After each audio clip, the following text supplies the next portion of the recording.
Ladies and gentlemen, you know, I always like to take this opportunity to talk about myself. The man of the hour. And let me tell you something, Daddy. When you're the man, you make history every time you step foot in this ring. And that's the bottom line of the Sweet Wrestling Podcast. Ladies and gentlemen, welcome to episode 103 of the Sweet Wrestling Podcast. Man, we got a lot going on. Coronavirus, WrestleMania, is it still gonna go on? I got the top 5 funniest things that would happen if we had an empty arena WrestleMania. We're about to talk about it all. Look, we got a lot of wrestling topics to get into as well. The next challenger for Jon Moxley. We got a lot to talk about. But first, you can find me at linktr.ee/2sweetpod. You can find me on Twitter at 2sweetpod and at OMG Corey B. So first, we're gonna get into the soapbox, ladies and gentlemen. I posted out on Twitter. I said, got something that grinds your gears in wrestling. What a soapbox segment is for you. Drop all of the things that annoy you in wrestling. And I dropped mine. I talked about Shayna Baszler and how she just ran through the women's division. I absolutely hated it at the Elimination Chamber. And we got a response in from Idris_Yakaboo. He says, yes, her success was so simple, it makes the other competitors look like they have never competed in the ring. And that was my gripe about it all along, man. Like, you don't want to build up your women's division. Like, you don't want to have competitive challengers after Shayna Baszler wins the title. She just ran through everybody, and that really upset me, ladies and gentlemen. So, we are gonna get into the topics of the day, and man, first up is the coronavirus. Like, it's a very serious thing. I think, man, dealing with serious situations that, you know, stress us out or whatever, I think we, like, laughter is the best medicine. Man, that's just my take on things, and we're gonna have some fun with this, and we're gonna talk about the serious side of it as well. But first, look, man, I like to be a fly on the wall. They gonna have this vote for Tampa Bay. I think that is going down later today, and I like to be a fly on the wall. If Tampa Bay goes up to Vincent Kennedy McMahon and tells him, you ain't running your WrestleMania this year. Like, I can imagine all the air punching that Vince McMahon would do in that room. I just want to be a fly on the wall to see that. Like, man, here's the deal, man. Here it is. There's a lot of things being talked about, you know, will it be canceled? I looked at the NBA last night, man. I see the season get suspended last night. March Madness is being placed in an empty arena at the moment, or it could be suspended. We'll see about that. At the moment, it's empty arena. But looking at, if we're going to turn this thing to a funny aspect, I'm going to look at the top 5 funniest things that would happen if we had an empty arena WrestleMania. So we're going to start at the very top, ladies and gentlemen. Number 1. You ain't booing Roman Reigns in the WrestleMania main event this time.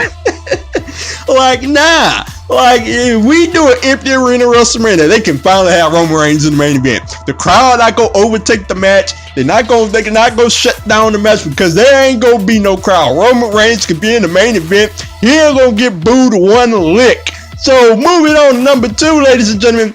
The second funniest thing is the pyro, the glitz, and the glamour of WrestleMania. Can you imagine having all that pyro, having all that glitz and glamour, and for it to be an empty arena? Like, we're starting the show, there's pyro going on and whatnot, and like nobody is there. Number 3, ladies and gentlemen, the entrances. Could you imagine the Undertaker's entrance in an empty arena? The gong goes off and there's no pop there for it. It would be the absolute weirdest thing in recent wrestling history to have the arena filled with smoke, the lights go out, and there's nobody there. Moving on to number 4, ladies and gentlemen, wrestlers calling spots. Mick Johnson is going to be at this WrestleMania, if there is a WrestleMania.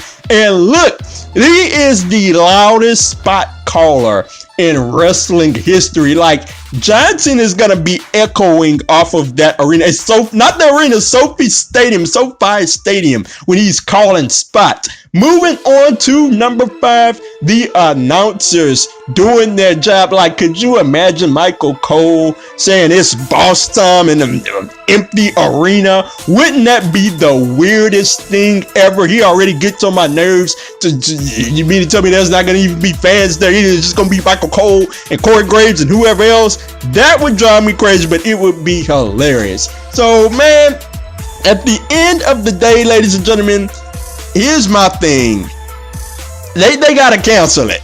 Like, here's what I think is gonna happen. I think they're gonna cancel WrestleMania or postpone it. At this point, the NBA has suspended its season. March Madness, I'm thinking March Madness is gonna be suspended or canceled as well. They gotta do it. And you mean to tell me, like, for anybody that thinks WrestleMania should go on, like, we got 80,000 people and probably more, even more than that, coming in from all around the world, because, you know, WrestleMania is an international thing. It's not a U.S. thing. And you mean to tell me people want that to go on? Like, the NBA is one thing. College basketball is one thing, but WrestleMania is a whole nother thing. We talking about 80,000 people going to one city. And for sure, WrestleMania, in my opinion, was the first thing that should have gotten postponed or canceled or whatnot. At the end of the day, I just don't see any way that we have this vote and WrestleMania still goes on. Like, I know Vince McMahon, it's Vince McMahon. We all think, man, Vince crazy. He's still gonna do it. Well, the vote has to be taken out of his hands by the city of Tampa Bay, and they have to do the right thing. That's just my opinion on the situation. So moving on, ladies and gentlemen, we got Lance Archer. And as it would turn out, we had all this discussion about Jake the Snake Roberts and who the client was at AEW for him. And we had a lot of Brody Lee discussion, myself included. But it turns out to be Lance Archer who's the client for Jake the Snake. And you know what? At the beginning, I was like, man, I was slightly disappointed because it wasn't Brody Lee. I was expecting that, and that's my fault. Usually, as fans, we get our expectations way up to a certain level, and we get let down because we set our expectations way up there. That's my fault. But at the end of the day, Lance Archer is a tremendous fit for Jake Roberts. Jake Roberts, I assume, is going to be the mouthpiece for Lance Archer. Lance Archer is muscle. He is the prototypical big man in today's wrestling. Can fly around the little guys, can muscle around the big guys. And it wasn't as big of a debut. They just kind of strolled up in the middle of Cody's match and just strolled into the crowd. It wasn't a big debut, but it was cool. You know what? Let's give it a chance to see how it plays out. I'm very interested in the storyline. Lance Archer, like, what is the first match going to be? I'm interested in that. Is it going to be Cody? Is it going to be somebody else? So at the end of the day, I'm very excited with the choice. It's not Brody Lee, but I'm very interested to see how this works out. Lance Archer with Jake Roberts. It should be highly interesting. So moving on to highly interesting, we're going to move on to Jon Moxley and who the next opponent should be. As soon as Jon Moxley won the title from Chris Jericho, I was thinking, you know what happens next? Seeing that Chris Jericho is about to go on his tour with Fozzy, assumedly, we'll see. That was the word last I heard. But who should be the next challenger? Like, a lot of people were saying names. Like, I put that out on Twitter a couple of weeks ago, I want to say, or last week, one of the two. And a lot of people were saying, you know what, whether that be Darby Allin, a lot of interesting names were coming up. And I gotta say, as it pertains to Darby Allin, like, not yet. You can tell that this dude is gonna be a star in AEW. But not yet for the world title because he still has some unfinished business with Sammy Guevara. I like to see him take care of that first. A lot of more interesting names that were coming up, but I seen the sit-down interview that Jon Moxley had with Jim Ross last night. Funny thing, when I see Jim Ross having a sit-down interview, I always think somebody's going to pull a Kane or a Mankind or poor old JR. But besides that nonetheless, they had a great sit down. Jim Ross said that he could see Jake Hager as somebody being the next challenger. And I said, you know what? That is the opportune next feud, the next challenger for Jon Moxley. I think Jake Hager is the guy. Look, I think it has to be somebody within the inner circle because Jon Moxley clearly isn't done with them yet. But it can't be Chris Jericho. And it obviously cannot be Sammy Guevara, and it can be LAX as well, or Proud and Powerful as they're called now. So I think Jake Hager is the right next choice. He needs a big time feud, got the big victory over Dustin Rhodes, and a world title program in which he looks good but loses the match to Jon Moxley does both guys great good. Like, I know the narrative will be, oh, that's two former WWE guys going at it. Like, we need to just shut up about that, man. Like, if you look through the annals of wrestling history, we've had a lot of former guys.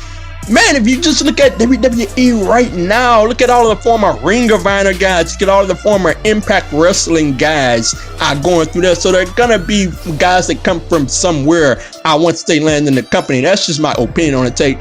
Jake Hager is the next guy that I would like to see take on Jon Moxley. So speaking of guys taking each other on, we got Edge and Orton that we're going to talk about next. Edge was in quite the weird segment Monday Night Raw. I absolutely hated that they announced his return. Like, that kind of killed the buzz in my opinion. I would love if Edge just popped up out of nowhere. I'm an old school person. That's the way I like my returns. But that nonetheless, MVP is out there and he gets into it with Edge. MVP was miscast in this segment, in my opinion. Like, what was even the point of having MVP there? Like, that's just my opinion. Edge gets into it with MVP. Randy Orton comes back around, and Edge and Orton is getting into it. Edge hits him with an RKO, and he takes out MVP with the chair as well. I think this feud, the guys for the segment overall, I thought that MVP, like I said, he kind of hampered it in my opinion, but the segment overall was well done despite knowing Edge was going to show up. I loved it. I love that it advanced this feud.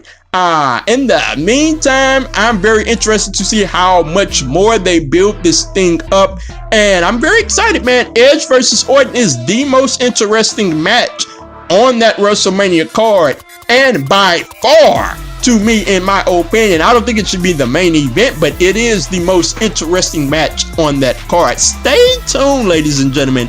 I might be doing a video build up for Edge and Orton. Just stay tuned. Check out the Twitter at 2SweetPod, the Twitter account at 2SweetPod. Just keep your eyes on that.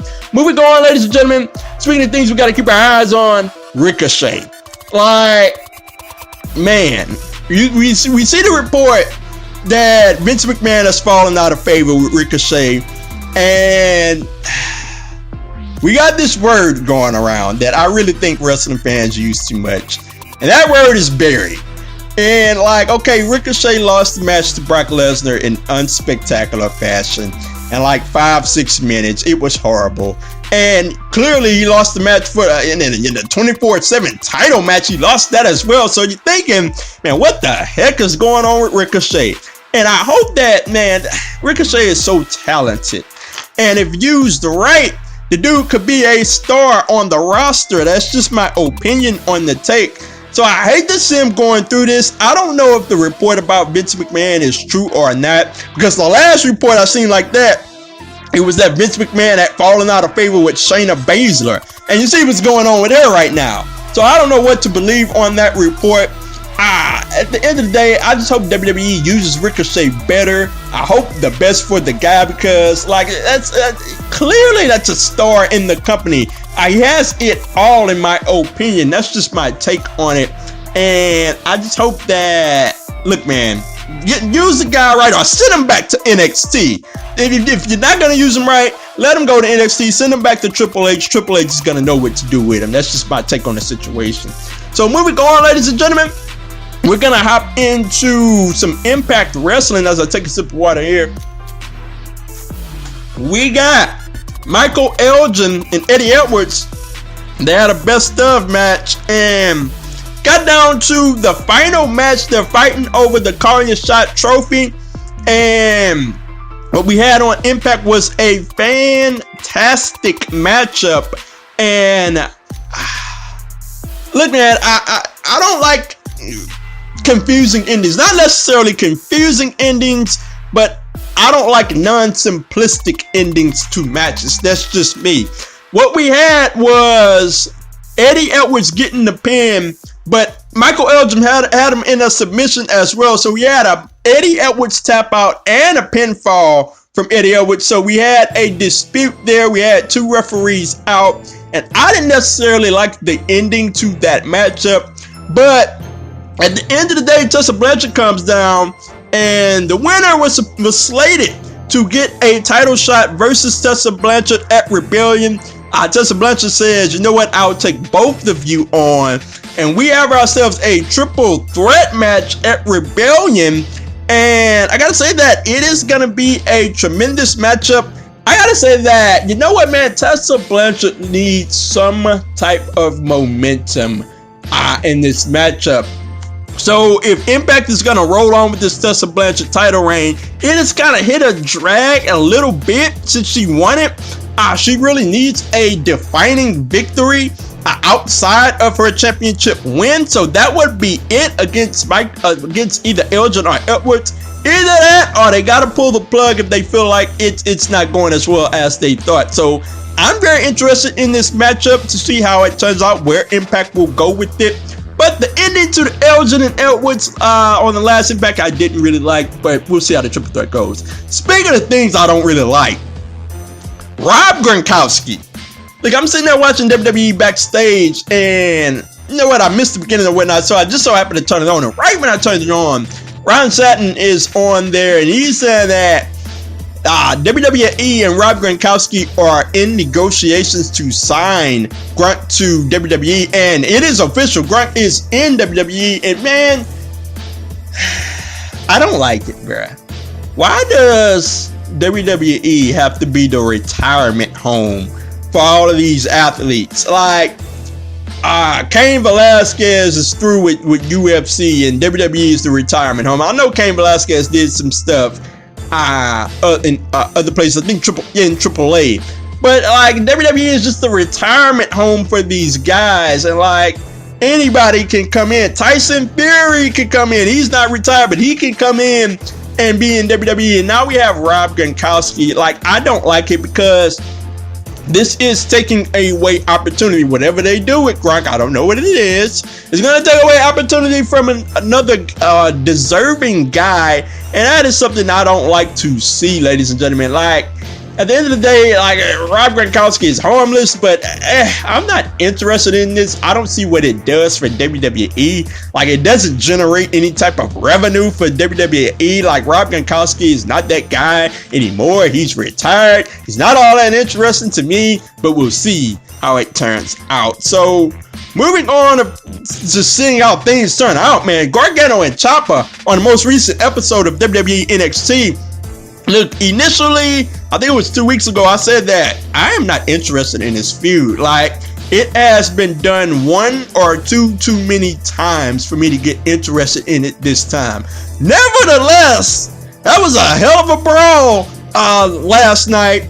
And, like, we had everything in that brawl. We had weights. We had Gargano doing a Marty Jannetty to Ciampa, just threw the man through something, through a door, if I'm not mistaken. And we had it all, man. We had Ciampa sending Gargano through the announce table. That was nice as well. And it was just a fantastic brawl to get people interested into the feud. At the end of the day, does it excite me? Yes, it does. Does it change my mind that it is not exactly the most exciting feud to be doing right now? Is it one too many times? Yes, I still feel that way. But job well done last night, and I very much enjoyed it. Speaking of jobs that were well done, I'm going to move on to the next subject. Britt Baker and Big Swole, ladies and gentlemen. Britt Baker comes out last night on AEW, and she's giving an interview with Tony Schiavone, or cutting a promo with Tony Schiavone, and it is kind of going back and forth. Like Britt Baker in this heel turn, for me, she's been hit or miss, and it was kind of hit but drifting toward miss throughout this promo. So Big Swole comes out, and what we had was a fantastic back and forth as Britt Baker was talking down on Big Swole last week. So I'm very interested in this feud. We had the husbands getting called out in this promo. Normally I don't like that when we involve the spouses, but it was well done last night. I enjoyed every bit of it. And you know what? Give me a Britt Baker and Big Swole feud. I just got done complaining last week about how AEW doesn't tell enough story for me, and this is a legitimate story, a long-term storyline. It seems that's going to be built up, and they have me interested in the feud. So I am very interested to see where this Britt Baker and Big Swole feud goes in the future. So yeah, man, job well done, AEW. Job well done. So moving on, I'm gonna stick with AEW, and I got a question here. What is the more interesting feud, or the more interesting possible feud? Hangman Page and Omega have the tag team championships right now, and we all assume that that's leading to Hangman versus Omega as the tension continues to build up. But as the tension continues to build up in the Elite, what is the more interesting possible feud? Is it Hangman versus Omega, or Hangman Page versus Matt Jackson? Look, I'm here to say that I have been waiting for some type of heel turn for months now as it pertains to Hangman Page and Kenny Omega. I'm very much interested in that possible feud. I think it would be a tremendous feud. But I am more interested in Matt Jackson versus Hangman Page, believe it or not, because I don't know if AEW intentionally meant to do this, but they are building up one of the most interesting singles feuds in the entire company. In Matt Jackson versus Hangman Page, they take swipes at each other left and right. Whether it be Hangman taking a swipe at him, I think it was Matt Jackson that said that Hangman was a jobber in that interview that they had with Jim Ross. So whether that be the tag team championship match that they had at Revolution, they were going back and forth with each other. I am just more interested in seeing Matt Jackson versus Hangman Page at this point. And despite that, you know what? Hangman and Omega are the champions. The Young Bucks are obviously the Young Bucks. They're a tag team. But this is what I want to see. And I think that AEW, another tremendous job has been done with the storytelling of the tension in the Elite. All at the same time, the Elite is there for each other. I like that, though. We had Matt Jackson come out last night to try to save the day for Hangman Page. Obviously, they both get beat down at the end of the show. But there's still some underlying tension there. I'm more interested in Matt Jackson versus Hangman Page, ladies and gentlemen. So moving on, we got the announcement that the Exalted One will be revealed next week on AEW for the Dark Order. And man, there is some tension here. There is some excitement here. There's a little bit of everything because everybody thinks it's going to be Matt Hardy. And look, man, I'm one to say that, okay, Brody Lee wasn't with Jake Roberts, so Brody Lee has to go somewhere.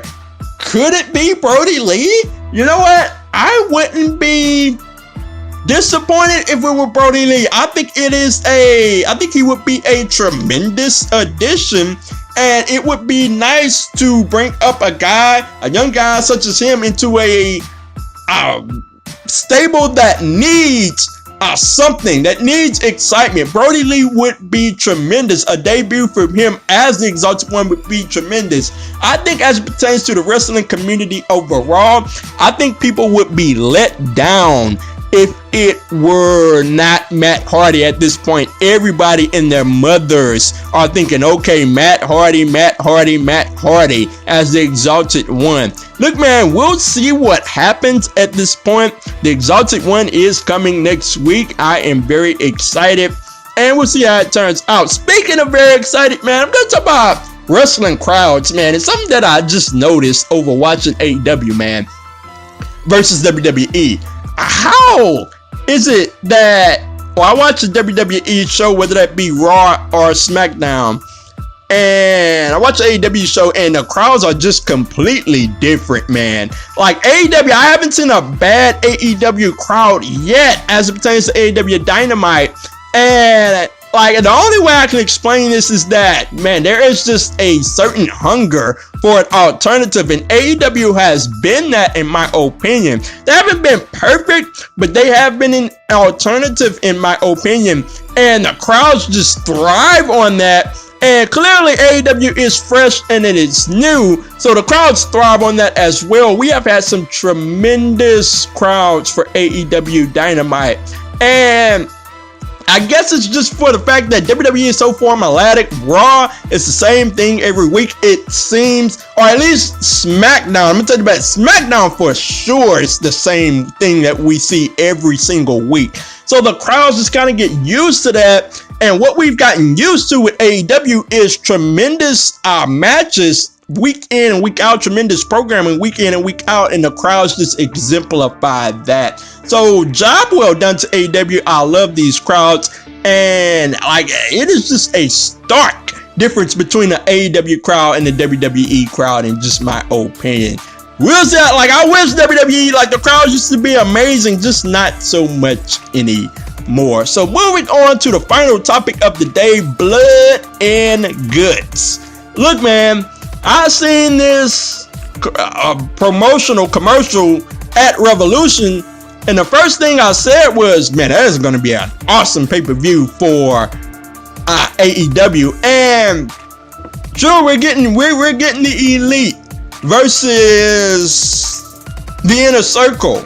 However, there's a phrase that I commonly like to use that I didn't necessarily come up with, and it applies here. That is that AEW fumbled the bag, man. Like, you could have had War Games. You build that as your first War Games. You build that as a pay-per-view. You could have built an entire pay-per-view around this. And look, I appreciate that it's going to be on network television. It's going to be on free TV. Look, I appreciate it. Don't get me wrong. But your very first War Games, like, you could have built an entire pay-per-view around this. It made a huge bag on that. Based on nostalgia alone, man. You know how all of us wrestling fans love War Games, and even the fans of this generation now love it because of NXT and Triple H. And look, I love it because Dusty built it, Dusty made it, and it would have been a tremendous pay-per-view. It would have been must-see TV. I would have been there. That's just my opinion. It is still going to be a phenomenal matchup. I'm still very much looking forward to it. I know the Inner Circle and the Elite are going to tear the house down, so it is going to be very exciting nonetheless. So that is it, ladies and gentlemen, for this episode of the Too Sweet Podcast. We'll see what goes down in wrestling. We'll see what goes down with this coronavirus, Tampa Bay, WrestleMania, empty arena cancellation. I think that thing is going to be postponed. It better be postponed. That's just my opinion on the take. We'll see how it turns out. Let me know your thoughts at Too Sweet Pod and at OMG Corey B on Twitter. I am out.